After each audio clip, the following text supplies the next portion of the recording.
और केवट भी कैसा अद्भुत, उसमें भी सनातन धर्म की शिक्षा संस्कार बनकर बैठी है। केवट से कहा उतराई ले लो, केवट बोला महाराज नहीं चाहिए, नहीं चाहिए। क्यों? क्या तुम्हारे मन में इच्छा नहीं है? केवट बोला इच्छा तो थी, तभी तो मैं आपसे मांगने के लिए तैयार खड़ा था। भगवान ने कहा हम तो बिना मांगे अंगूठी दे रहे हैं, क्यों नहीं ले रहे हो? केवट ने कहा कि प्रभु मैं आपसे मांगने के लिए तैयार खड़ा था, लेकिन इसके पहले आपकी ही आवाज सुनाई पड़ी, मांगी नाव। आपने आते ही नाव मांगी, मैंने सोचा अब जो हमसे ही मांग रहे हो अब हम उससे क्या मांगे। और विनोद करते हुए बोला कि प्रभु है तो बहुत बड़ा है जिसे आप कुछ देते हो, पर वो कितना बड़ा है जिससे आप भी कुछ मांगते हो, तो मांग कर बड़ा बना दिया है, दे दोगे तो छोटा बन जाऊंगा, नहीं चाहिए। भगवान मुस्कुराए। अरे उन्होंने कहा कि भाई मैं तो तुम्हें मजदूरी दे रहा हूं। केवट ने कहा मजदूरी मैं उनसे लेता हूं जिन्हें पार करता हूं, मैंने आपको पार किया ही नहीं, मजदूरी कैसे ले लूं? पार नहीं किया ना, तो हम उस पार से इस पार कैसे आए? उस पार से इस पार कैसे आए? केवट बोला यही तो हम पूछ रहे हैं, कैसे आए? भगवान ने कहा कि नाव से आए। अच्छा नाव से तो आए, तो नाव किसकी है? भगवान ने कहा केवट नाव तो तुम्हारी है।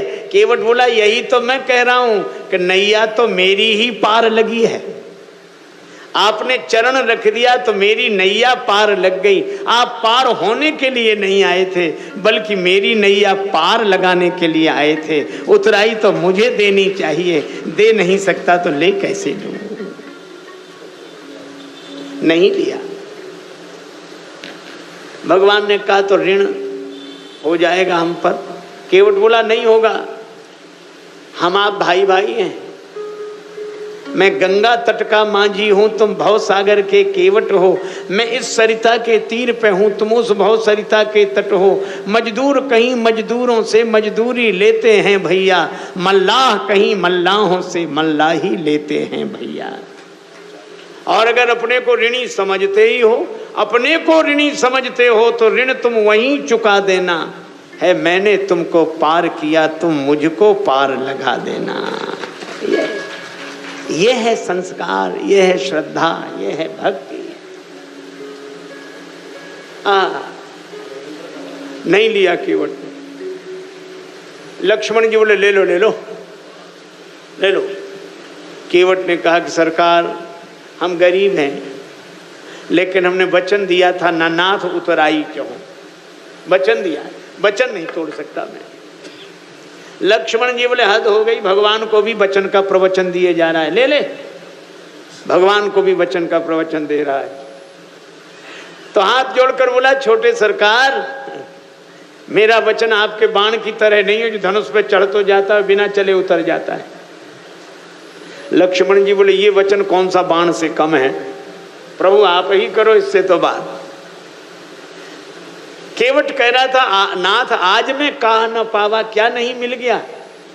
मेरे पितरों का उद्धार हुआ, पितृ दोष मिट गया, मेरी बात सुनकर आप मुस्कुराने लगे, दुख मिट गया। और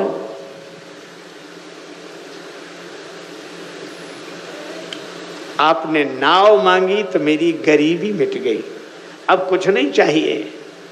श्री जानकी जी ने कहा कि प्रभु मेरी ओर से कह दो। भगवान ने श्री किशोरी जी की ओर से कहा कि केवट उतराई ले लो। केवट बोला अब तक हंसते रहने वाला, हंसाते रहने वाला केवट रोने लगा, नेत्र सजल हो गए। उसने कहा कि मैंने आपको नाव में बाद में बिठाया है, पहले आपके चरण धोए हैं। और प्रभु आप यह भी तो याद रखें, मुझसे पहले भी आपके चरण किसी ने धोए थे। किसने? महाराज जनक ने आपके चरण धोकर अपनी बेटी जानकी आपको अर्पित कर दी। तो मैं कैसा चरण धोने वाला जो उसी बेटी की अंगूठी उतराई में ले लूं? दे नहीं सकता तो ले कैसे लूं? श्री जानकी जी को श्री गंगा जी के किनारे अपनी मिथिला याद आ गई। और वो मिथिला सियाजू की मिथिला नगरिया मनोहर लागे, सियाजू की मिथिला नगरिया सियाजू की मिथिला नगरिया मनोहर लागे। सियाजू की मिथिला नगरिया मनोहर लागे। मिथिला नगर निवासियों से पूछना नहीं पड़ता कहाँ के रहने वाले हो। नगर निवासिन के नैनन सो,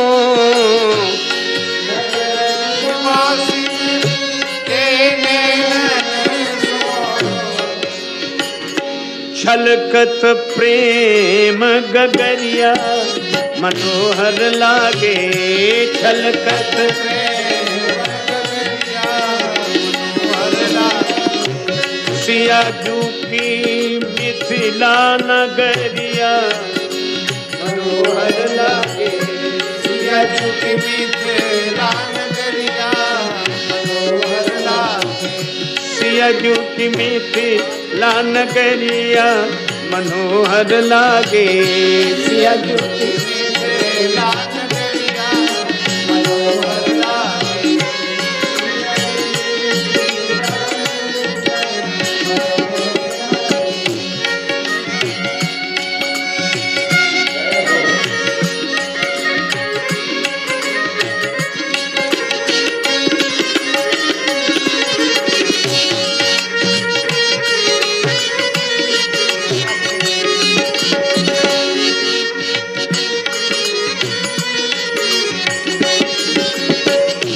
बोले मधुर धुन कह श्री सिया सिया। बोले मधुर धुन कह श्री सिया सिया। आम की डार कोयलिया मनोहर लागे। आम की डार सियाजू की मिथिला नगरिया मनोहर लागे। सियाजू की मिथिला नगरिया मनोहर लागे।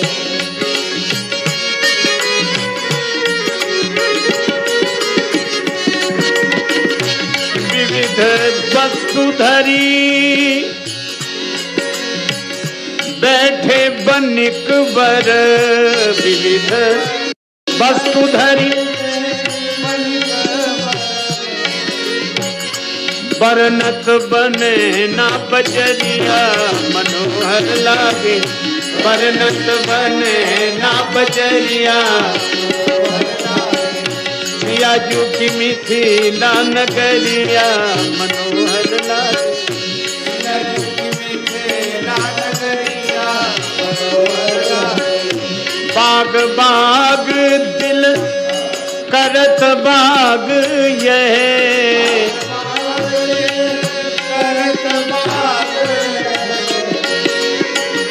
बाग बाग दिल बाग बाग दिल करत बाग ये। बाग बाग करत बाग। छाई बसंत बहरिया मनोहर लागे।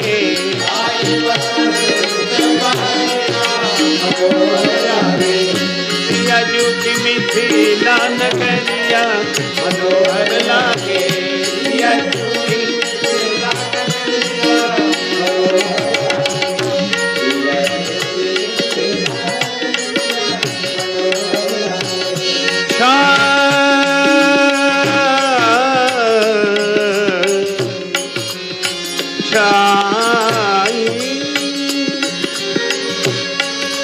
छाई बसंत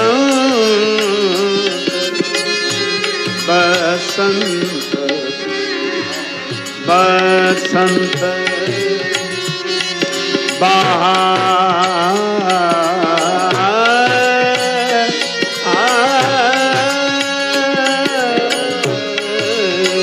छाई बसंत बहरिया मनोहर लागे।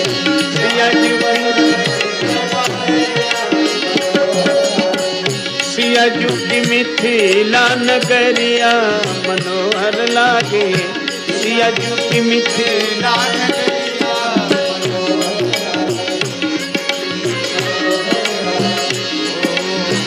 नगर निहारी कहत राजस प्रभु, निहार कहत राजस प्रभु,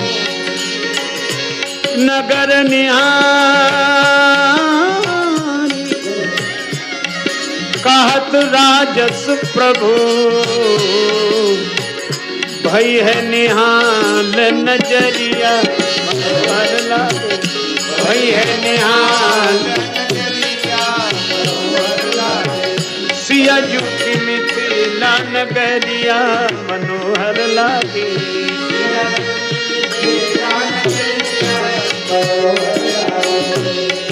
मनोहर लागे, मनोहर लागे, मनोहर लागे।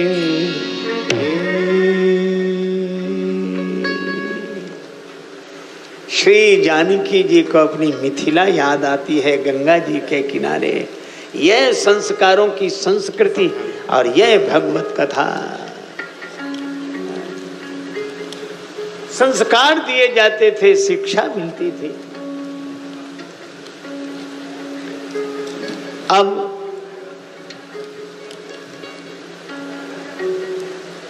आजकल ऐसी शिक्षाएं नहीं मिलती।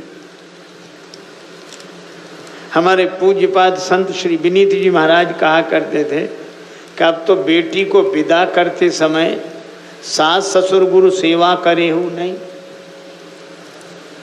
अब क्या समझाते हैं? शेष सुख रहे ना, धनेश की कुमारी बन, भोजन बसन में विशेष व्यय बढ़ाइयो। शेष सुख रहे ना, धनेश की कुमारी बन, भोजन बसन में विशेष व्यय बढ़ाइयो। और प्रेमी परिवार में खटपट ही होती रहे, चटपट हो पृथक पाठ पति को पढ़ाइयो। अभूल के विनीत ध्वंस सहना किसी की नहीं, एक बात कहता है चार तुम सुनाइयो। और प्रथम विदा पे देख आओ रहे को भवन, और द्वारा गमन पे चूल्हो दूसरो धराइयो। यह शिक्षाएं हमें रामचरितमानस से शिक्षा लेनी चाहिए। श्रीमद् भागवत वियोग का ग्रंथ है। भगवान श्री कृष्ण के विरह में गोपियां गीत गाते हुए रोदन करती हैं, जिससे भगवान उन्हें मिलते हैं। श्रीमद् भागवत वियोग का ग्रंथ है, और श्रीमद् भगवत गीता योग का ग्रंथ है, जहां विषाद भी योग हो जाता हो। विषाद योगो नाम प्रथमो अध्याय। लेकिन रामचरितमानस न वियोग का ग्रंथ है न योग का ग्रंथ है, यह तो व्यवहारिक जीवन में प्रयोग का ग्रंथ है।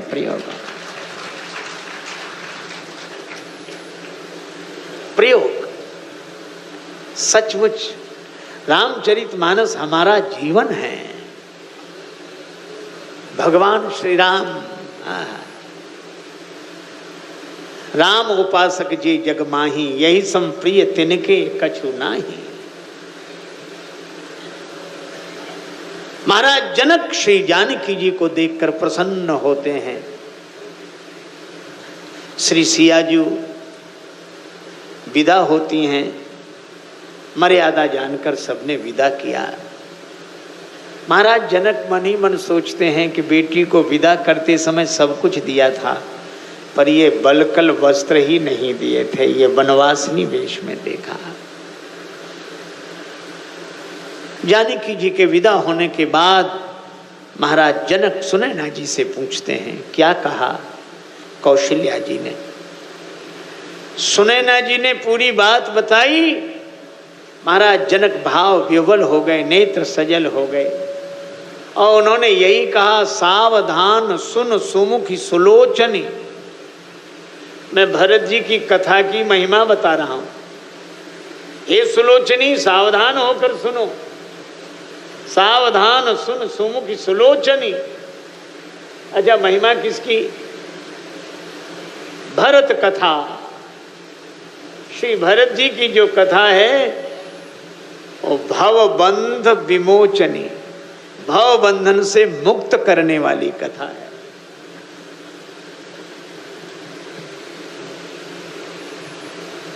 तब तो मुझे यह कथा अवश्य सुननी है, आप सुनाइए।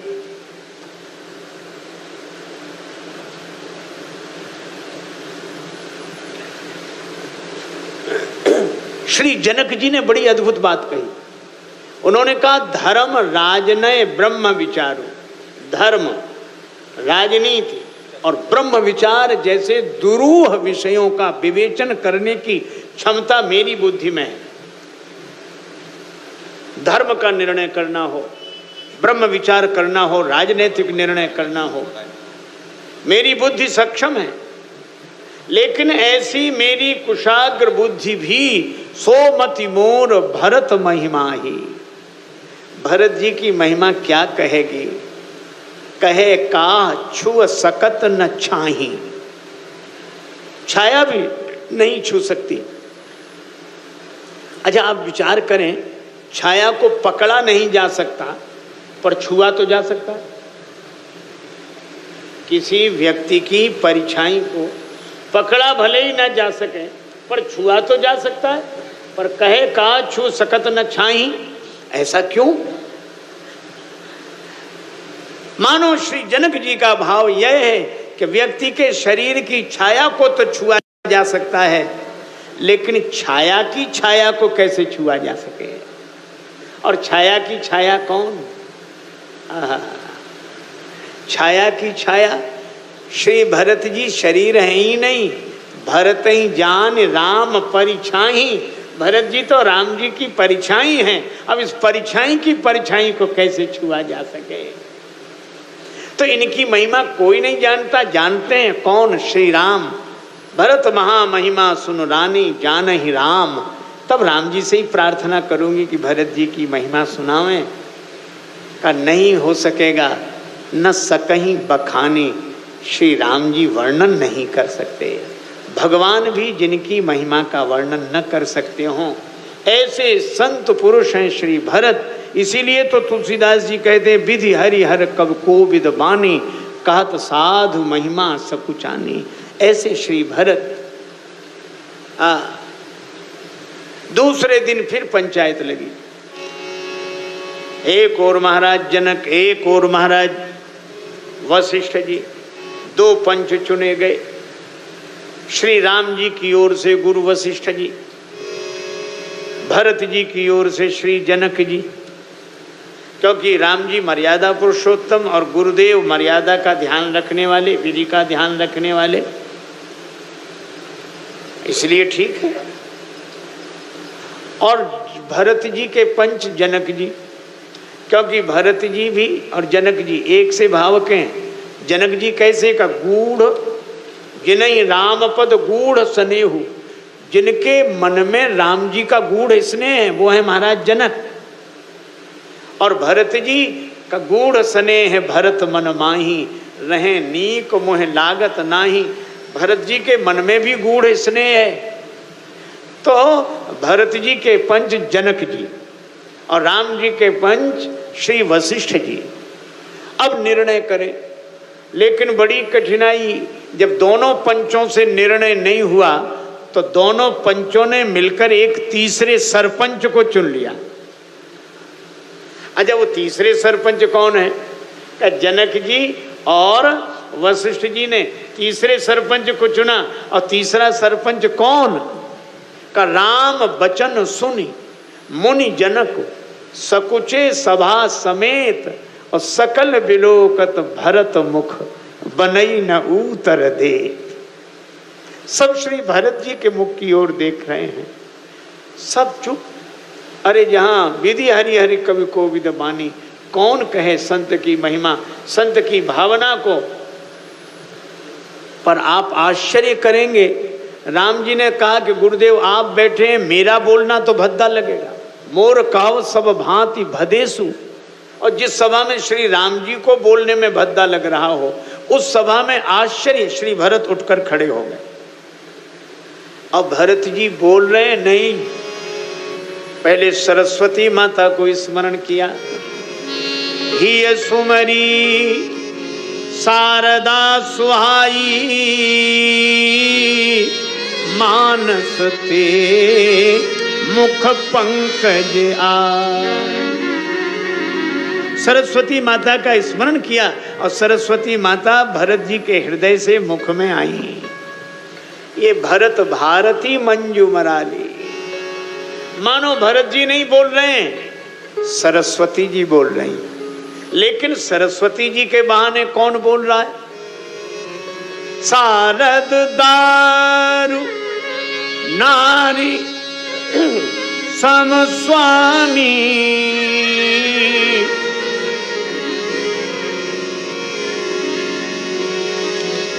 शारद दारु नारी सम स्वामी, राम सूत्रधर अंतर्यामी। सरस्वती जी हैं कठपुतली की तरह और नचाने वाले सूत्रधार हैं श्री राम। इसका अर्थ यह हुआ कि भरत जी नहीं बोल रहे हैं, सरस्वती जी बोल रही हैं, और सरस्वती जी नहीं बोल रही हैं, सरस्वती जी के बहाने राम जी बोल रहे हैं। तो श्री भरत ने ऐसा क्यों किया? इसलिए राम जी ने कहा कि हमारा बोलना बड़ा भद्दा लगेगा, तो श्री भरत जी ने कहा कि प्रभु आपको बाहर से बोलने में भद्दा लगता हो तो भीतर से बोल दीजिए। वाणी मेरी होगी और बात आपकी होगी, यह है श्री भरत। वाणी भरत जी की और बात राम जी की। और सचमुच श्री भरत ने कहा कि गुरुदेव ने कहा कि मेरी समझ से भरत जी की रुचि रखो, तो मैं अपनी रुचि बताऊं। और प्रभु आपका भी नियम है राम सदा सेवक रुचि राखी, तो चित्रकूट की धरती की धूल की सौगंध करते हैं। अगर आपके चरण कमल हैं तो ये चरण कमलों का पराग है। प्रभु पद पदुम पराग दुहाई, सत्य सीव सुख सुकृत सहाई, सत्य सीव सुख सुकृत सुहाई, सो करी कहूं हिये अपने की रुचि, जागत सोवत सपने की। जागृत स्वप्न सुसुप्ति तीनों अवस्थाओं में एक ही रुचि है, क्या? सहज स्नेह स्वामी सेवकाई, मुझे आपकी सेवा मिल जाए। भगवान ने कहा कि भरत मेरे साथ अयोध्या चलकर मेरी सेवा करोगे या मुझे वन ले जाकर मेरी सेवा करोगे? श्री भरत जी ने कहा कि मैं दोनों बातें नहीं कह रहा हूं। फिर कह क्या रहे हो? गई न जाए अस अद्भुत बानी। श्री भरत जी ने कहा कि मैं नहीं कह रहा हूं कि मुझे वन ले चलो, मैं यह भी नहीं कह रहा हूं कि आप भवन चलो। फिर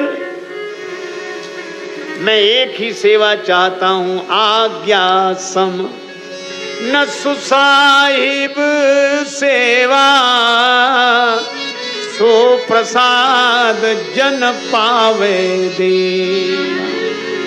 आपकी आज्ञा मिल जाए। कहें भरत जोरी जुग हाथ, रघुवर लौट चलो।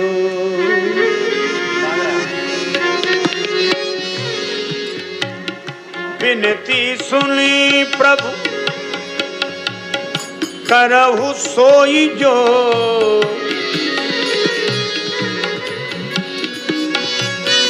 करहु सोई जो।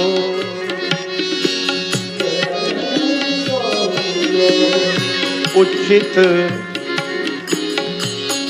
उचित लगे रघुनाथ, रघुवर लौट।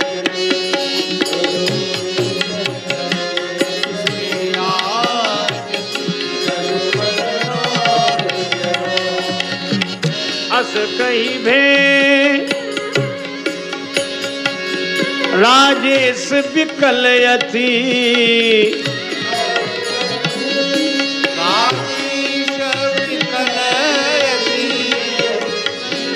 प्रभु चरणन दियो माथ, रघुवर लौट चलो।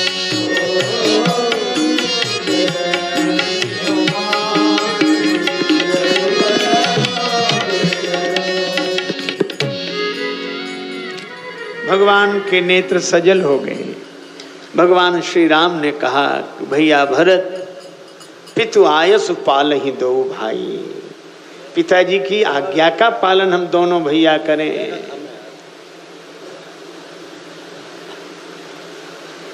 निर्णय हो गया। श्री भरत 5 दिन चित्रकूट में रहे। देखे थल तीरथ सकल भरत 5 दिन मांझ। भगवान श्री राम की आज्ञा से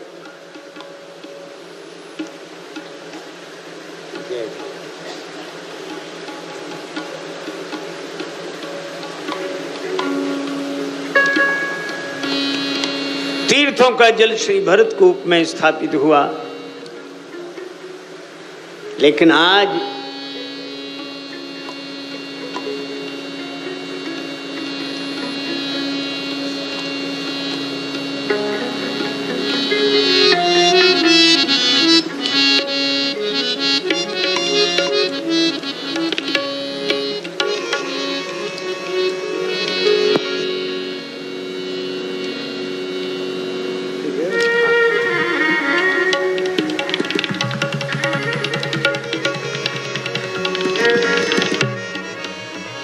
भल दिन आज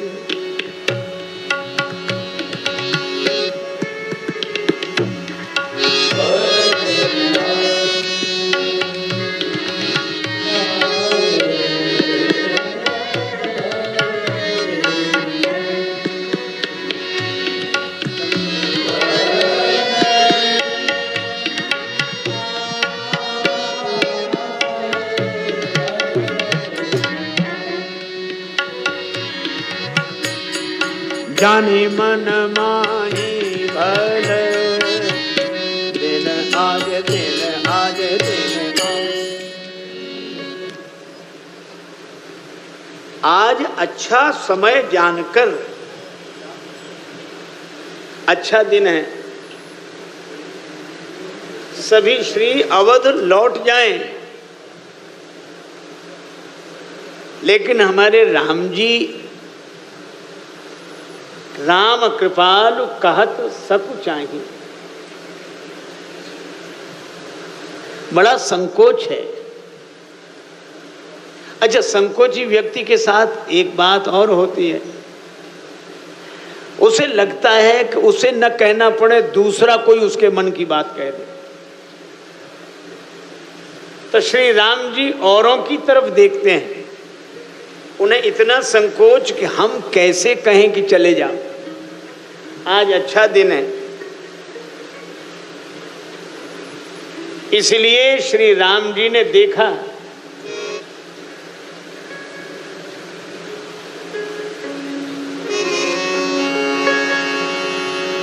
गुरु नृप भरत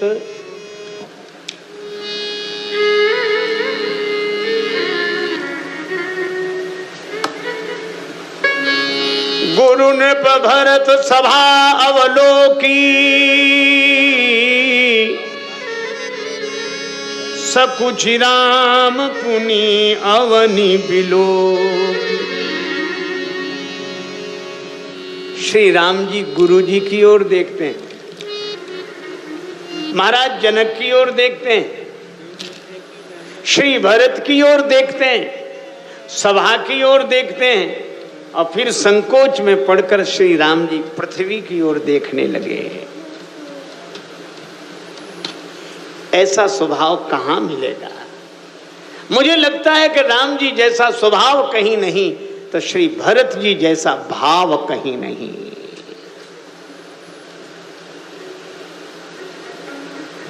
निरुपम न उपमा आन राम समान राम निगम कहें। और इसी तरह भरत भरत समजान, भरत जी जैसे भरत जी, श्री राम जी जैसे राम जी। इतना संकोच, सील सराय सभा सब सोची, कहूं न राम सम स्वामी संकोची। स्वामी का संकोच सेवक करे, यह बात तो समझ में आती है, लेकिन राम जी स्वामी होकर संकोच कर रहे हैं। यह है राम जी का शील। गुरु जी की ओर इसलिए देखा कि गुरु जी कह दें कि राम अब हो गया, अब हम लोग श्री अवध जाएंगे। निर्णय हो ही गया। पर गुरुजी भी नहीं बोले। क्यों? गुरुजी ने मन ही मन कहा कि राम, हमारा काम तो जीव को भगवान से मिलाना है,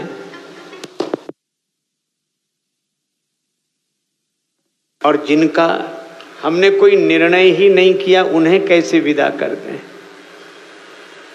राम भरत में आज छिड़ गई भैरव एक लड़ाई, 14 वर्ष लड़ेंगे दोनों, चलो देखने भाई। एक और श्री राम और एक भरतशील व्रतधारी, अवध राज्य को गेंद बना दोनों ने ठोकर मारी। जनक जी बोले हमने कोई फैसला ही नहीं किया। सभा की ओर सभा वाले बोले हम काहे को बोले, हम तो आनंद में हैं, यहीं न जाना पड़े वही अच्छा। लेकिन जब राम जी संकोच में पड़कर पृथ्वी की ओर देखने लगे तो श्री भरत जी उठकर खड़े हो गए और हाथ जोड़कर कहा, आय सुदेय देव अब सब ही सुधारी मोरी। हे नाथ, अब आज्ञा दें, आपने सब तरह से मेरी सुधार दी है।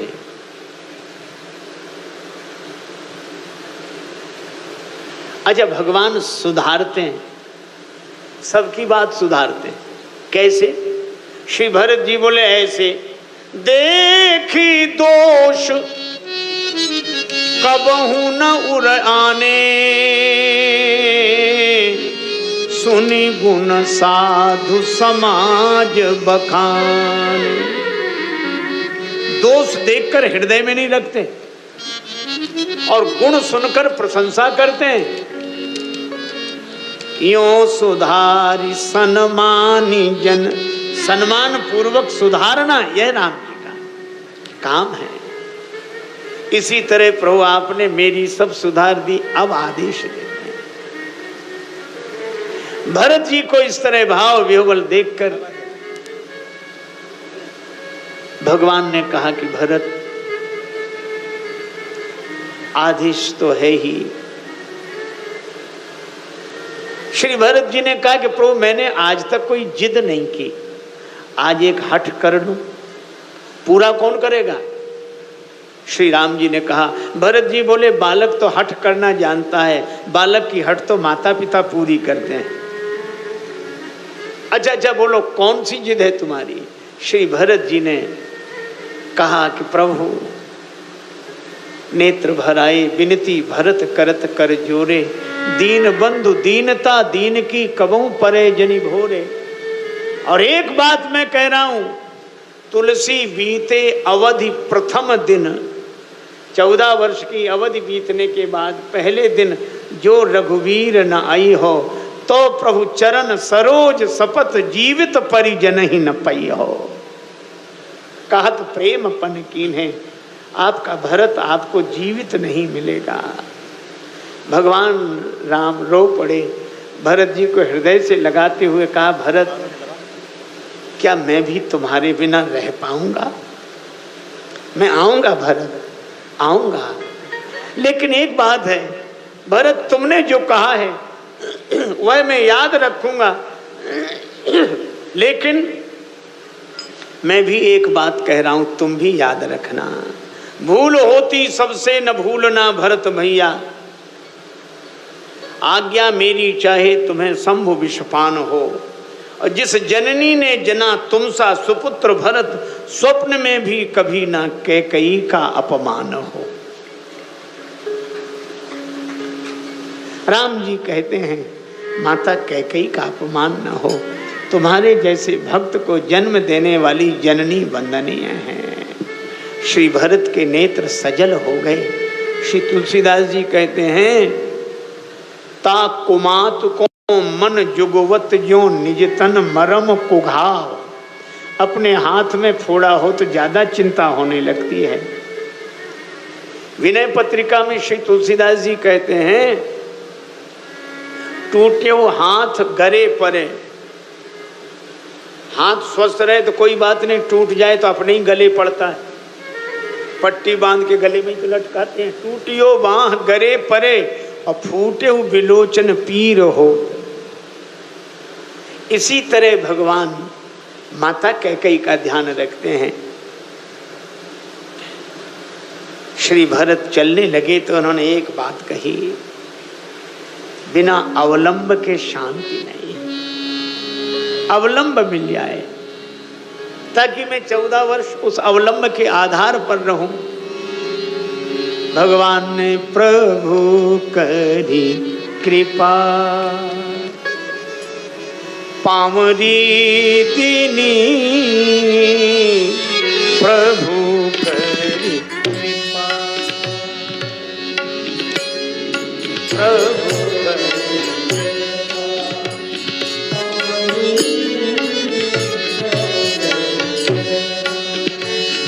पामरी दीनी प्रभु करी कृपा,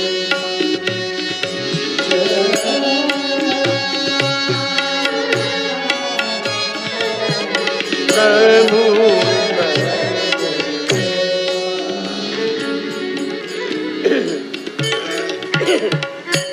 भगवान ने कृपा करके पादुका दी। सादर भरत शीस धरि लीनी,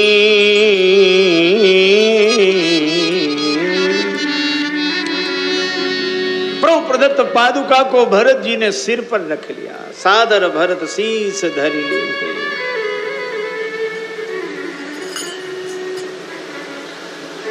भगवान श्री राम के कमल लोचन सजल हो गए। श्री राम जी ने कहा कि भरत, तुमने मुझसे आधार मांगा था और मैंने तो तुम्हारे सिर पर भार डाल दिया। पादुका सिर पर रख ली तो भार ही तो हो गया। श्री भरत जी ने रोते हुए कहा कि नहीं नहीं प्रभु, ये भार नहीं, आधार ही है। तो आधार कहीं सिर पे रखा जाता है? श्री भरत बोले, हाँ प्रभु, आधार सिर पे ही रखना पड़ता है। कब का? जब सिर पर ज्यादा भार आ जाए तो सिर का भार उठाने के लिए आधार भी सिर पे ही रखना पड़ता है। कैसे? रेल स्टेशनों पर हमारे कुली भाई इतना सामान उठा लेते हैं तो सामान और सिर के बीच में पगड़ी का आधार होता है। श्री भरत जी ने कहा कि मेरे सिर पर लोगों ने श्री अयोध्या के राज्य का भार डाल दिया, आपने पादुका दे दी। वो पादुका मैंने सिर पर रख ली तो जो राज्य का भार मेरे सिर पर था आज से पादुका पर रहेगा, तो राज्य का भार उठाने का आधार मिल गया। अच्छा भरत, एक बात बताओ, ये पादुका है किसकी? प्रभु आपकी। श्री राम जी ने कहा मेरी है। हाँ, पर कैसे पहचानी जाएगी? तुम तो इसे श्री अवध ले जा रहे हो। श्री भरत जी ने कहा आपको कहना है कुछ?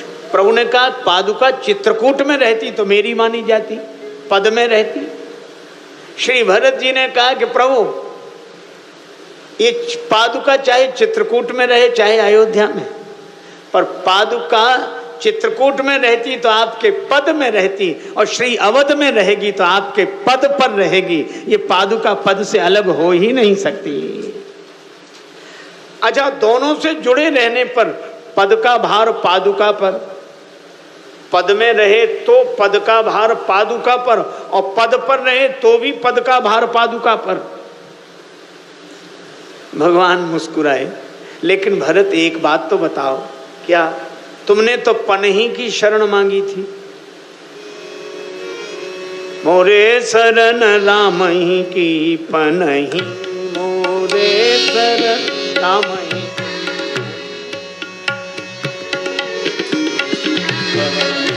मोरे शरण राम ही की पनही,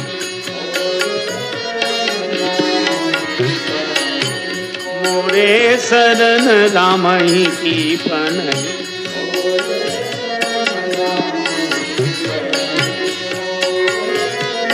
राम ही की पनही।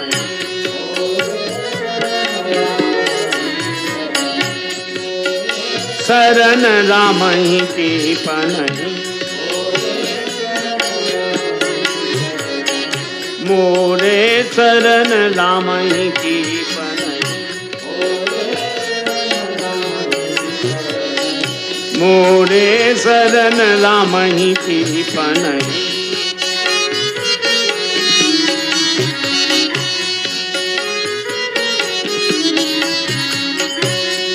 मोरे शरण राम ही की पनहि, पनहि, पनहि। आपने तो राम जी की पनहि की शरण मांगी थी और मिल गई पादुका। श्री भरत जी ने कहा यह मेरे लिए और सौभाग्य की बात है, आपकी कृपा है। क्यों? अच्छा, पादुका मिली होती तो पादुका भी तो चरण में ही रहती है और पनहि भी चरण में रहती है, फिर पादुका मिलने में सौभाग्य कैसा? श्री भरत जी ने कहा कि प्रभु पादुका भी पांव में रहती है और पनहि भी पांव में रहती है, लेकिन एक अंतर है। क्या? पनहि पांव को संभालती है और पादुका को पांव संभालता है। जूता चरण को संभालता है और पादुका को चरण। इसीलिए लोग कहते हैं खड़ाऊं पहने वो संभल कर चलना। तो अगर मुझे पनहि मिली होती तो आपके चरणों को मुझे संभालना पड़ता, लेकिन पादुका मिल गई तो संकेत यह है कि अब आपके चरण ही मुझे संभालेंगे। यही मैं चाहता था।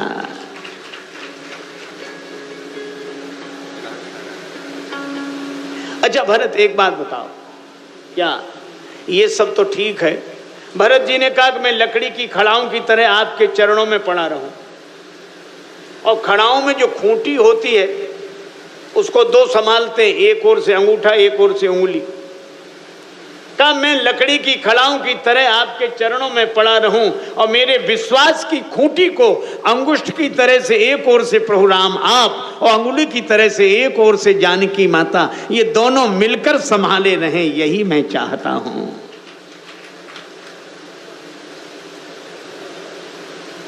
अच्छा भरत, और तो सब बात हुई, पर तुम ये बताओ तुम्हें कौन सा सहारा मिला? श्री भरत जी बोले मुझे भी सहारा मिल गया। क्या? का अभी तक आपको खोजने के लिए वन वन भटकना पड़ा, चित्रकूट तक आया, लेकिन अब मुझे नहीं आना पड़ेगा। क्यों नहीं आना पड़ेगा? का प्रभु पादुका लेकर मैं जा रहा हूं। आपने दी, इस पादुका को लेकर मैं जा रहा हूं। और दीनबंधु ये स्वाभाविक नियम है। क्या? पादुका कभी चरणों के पास चलकर नहीं जाती, बल्कि चरण ही वहां चलकर आते हैं जहां पादुका होती है। तो आपके चरण ही पधारेंगे श्री अवध। मैं तो प्रतीक्षा करूंगा इन पादुकाओं के सहारे। यह है श्री भरत।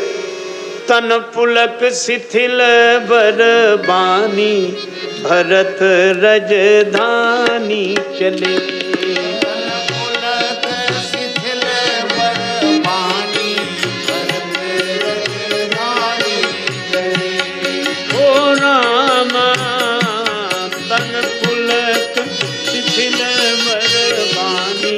भरत रजधानी चले।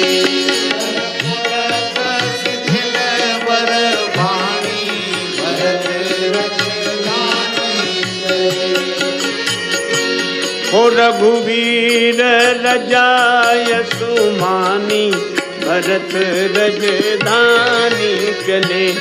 रघुवीर रजाय सुमानी,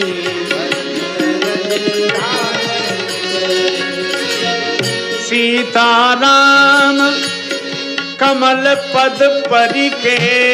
सीताराम कमल पद परिके, चरण पीठ सादर सिर धरी के।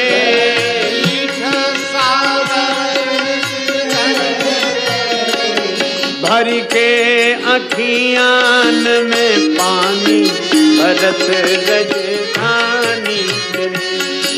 भर के अखियान में पानी, भरत रजधानी।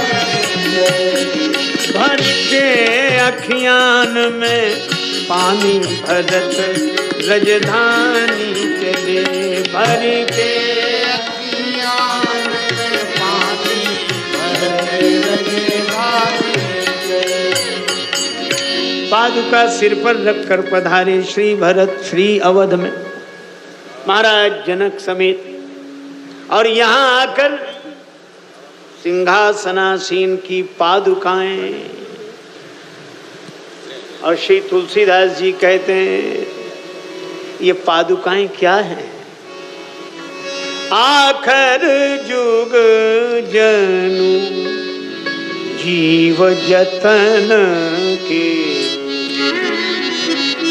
आखर जुग जनु जीव जतन के, आखर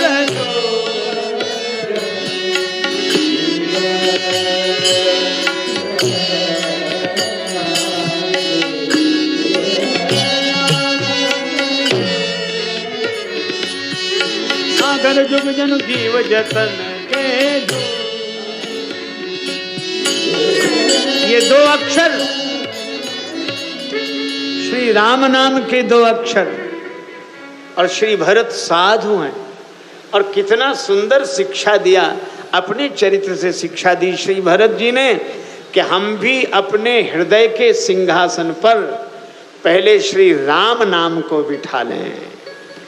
हृदय के सिंहासन पर जब श्री राम नाम विराज जाते हैं पादुका के रूप में, तो एक दिन भगवान श्री सीताराम पधार कर इस सिंहासन पर विराजते हैं। राम नाम से जुड़कर हम भगवान श्री सीताराम से जुड़े हैं। और फिर एक बात और है, श्री भरत जी गुरु जी से बोले गुरुदेव आपकी आज्ञा हो तो मैं नियम पूर्वक रह लूं। गुरुदेव ने कहा कि भरत तुम जो कहते हो, सुनते हो, करते हो, यह धर्म नहीं धर्म का सार है। श्री भरत नंदीग्राम करी परन कुटीरा, नंदीग्राम में कुटिया बनाकर। अच्छा एक अद्भुत बात है, महीखनी कुश साथरी संवारी, पृथ्वी का खनन करके गुफा बनाई, उसमें बैठे कुशासन बिछाकर। किसी ने श्री भरत जी से कहा कि पृथ्वी पर क्यों नहीं बैठते? श्री भरत जी ने कहा कि जब तक हमारे राम जी सिंहासन पर नहीं बैठेंगे तब तक हम पृथ्वी पर नहीं बैठेंगे। राम जी अगर पृथ्वी पर बैठे तो हम पृथ्वी का खनन करके गुफा में बैठेंगे।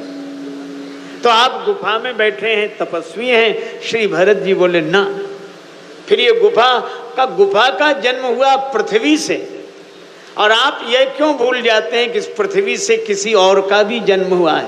का किसका? का पृथ्वी से जन्म हुआ गुफा का, और पृथ्वी से ही जन्म हुआ जानकी माता का। तो मुझे नहीं लगता कि मैं गुफा में बैठा हूँ, मुझे तो लगता है कि मैं जानकी माता की गोद में बैठा हूँ, माता की ममता में गोद में बैठा। और जब आकाश की ओर देखता हूँ, नीलाम्बुज श्यामल कोमलांगम श्री राम जी की याद आती है, तो ऊपर पिता की छत्र छाया और नीचे माता की ममतामयी गोद। भाव से भरे हैं श्री भरत, पुलक गात ही सिय रघुवीरु, नाम जी है जप लोचन नीरू। हृदय में श्री सीताराम, वाणी में श्री सीताराम नाम, नेत्र प्रेम जल से भरे हुए। और आगे श्री तुलसीदास जी कहते हैं, देह दिन ही दिन दूबरी होई, घटई तेज बल मुख छवि सोई। अब यहां कहा गया कि तेज और बल भी घट रहा।